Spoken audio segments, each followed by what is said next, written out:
This reminder of a very simple story about karma, which in another name could be called baggage. And it's about that story, about the old woodchopper who every day toiled in the forest with his axe and his saw to gather wood to be sold to make a living. After gathering the wood, he would pile it on the back of his donkey, but he had to traverse a very steep, craggy mountain to take his wood to the town on the other side to be sold. But in that mountain there were a lot of bandits, highway robbers, so the soldiers were sent out to patrol the area. One day, while our woodchopper was taking his load of wood on his donkey over a steep portion, he was accosted by a group of soldiers who said to him, "We need your donkey. How much money would you like for your donkey?" And the woodchopper said, "I cannot sell you my donkey because I need this donkey to carry my load of wood to the town where I can sell it." And the soldiers said, "Well, how much do you want for your wood?" And the woodchopper named a sum of 5 coins of one kind or another.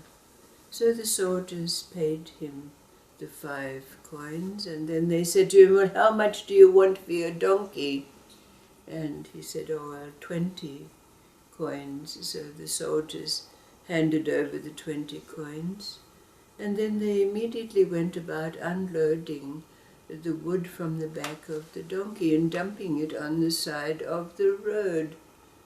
Now, after that, they were about to lead the donkey away when the woodchopper said, but what about the wood?" And they said, "Oh, we don't need the wood, we only need your donkey." And they got into a very severe argument about it between them. And finally the soldiers got disgruntled and they just took the rein of the donkey and started to lead it away, leaving the poor woodchopper there looking very disconsolately at his pile of wood, thinking to himself, "Well, what am I going to do about my wood?" And there's a reminder of several personal anecdotes in the experience with Divine Mother, because she was a transmitter of the light. And she used to say very often, when the light goes in, the rubbish comes out. But she would also say after a meditation session, sometimes, "Now I've cleaned you all up, don't be like dogs and go out and roll back in the dirt again."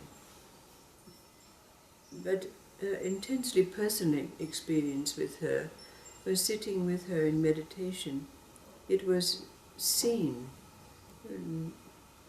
almost visually, that when she transmitted the light, it was like smoke coming out of people's heads. And that smoke would gather around above the heads up towards the ceiling. And I used to look at it, and sometimes it would be looking like sticky tar, that if you touched it, it would be sticky. And I used to think to myself again and again, what happens to that? What happens to that smoke? What happens to that tar? What does she do with it? So that allows a question to be posed of all of us. What do we do with the rubbish that arises in us or is dumped on us by others, as so frequently happens? what do we do with it? What happens to this rubbish? What's your experience of dealing with karma, our own baggage and the baggage of others? What happens to it?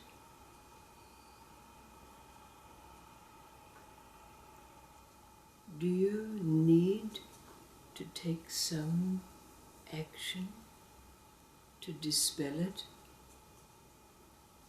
What happens to this karma, this baggage?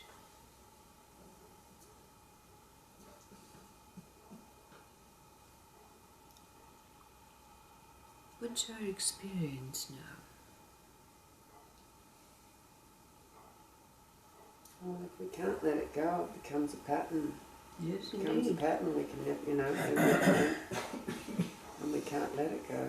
It's just going to Round get and to the round karma and just round goes and on. comes back. Mm. Yes.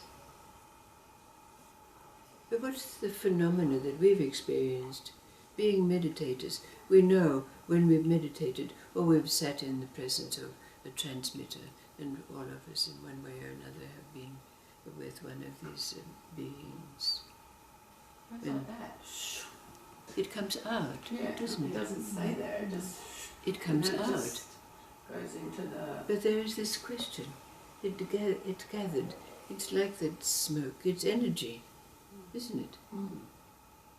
What happens to that energy? It changes. It changes. Absolutely it does. Yes. What happens to it? What do we do about it? What do we do about an experience with someone who we've been with who's maybe had some tragedy in their lives? And we have empathy. We've related to it. We've cried with them. And in other words, we've taken on their burden in some way or another. But we leave it. What do we do with it?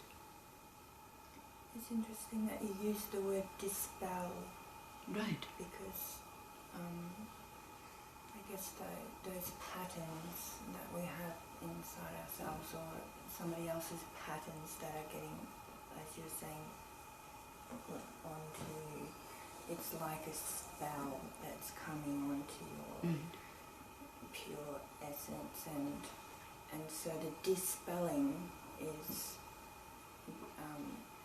through the process of meditation and awareness, is being aware of where that is affecting you in your mind and your body and your spirit, Okay. and being able to diffuse it and let it go.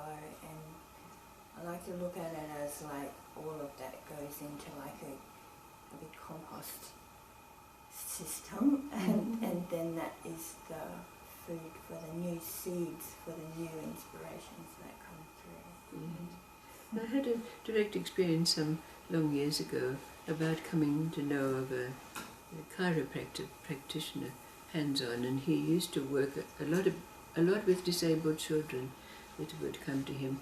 But he had the physical phenomena occur for him that he was getting thinner and thinner and thinner, until at the point where he would be collapsing beside his table. And then he went to a person of knowing, and he was told that you've been taking on all of the baggage of all of those people that you've been caring for. And the advice that was given, in fact he was pointed to buy himself magnetic belts and wear a magnetic belt which enabled that energy. Now, to my way of thinking, that certainly worked for him. It deflected the energies that were causing his physical burden and so forth. But what would you think of this as putting on a... Have we an ability to put shields up, put on a magnetic belt to shield ourselves from people's feelings and traumas and tragedies that come along? I don't believe so, because our spiritual pathway is one of peeling off our shields and our weapons and our, isn't it?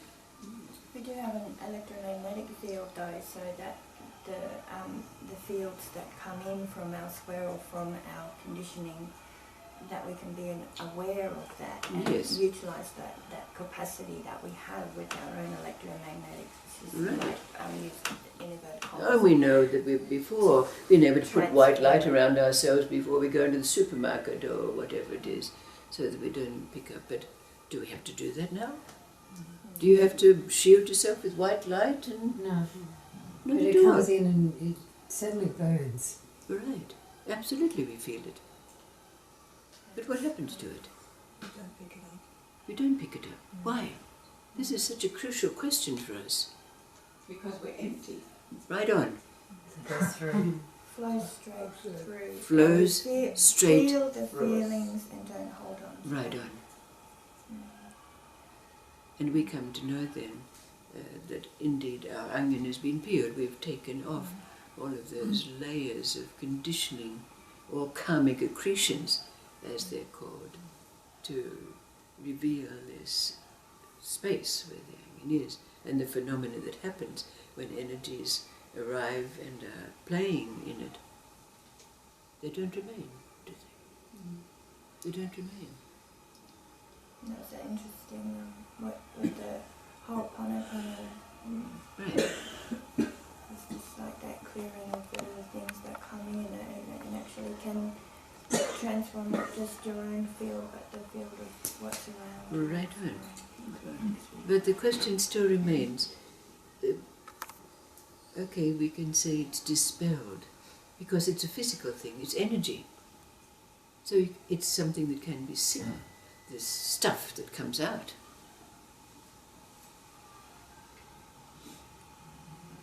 So this leads us into a very important realization for ourselves that we'll delve into more in the coming days. And the question that produces that is, what happens to this smoke, baggage, tar? What is it that happens to that energy after it's been in that space, played around, and is gone? Recharge basically from a negative to a positive. Yes, we can see that spinning It's faster. transformed into something Yes, nice. so it's something that we can observe. And also what you were saying about going out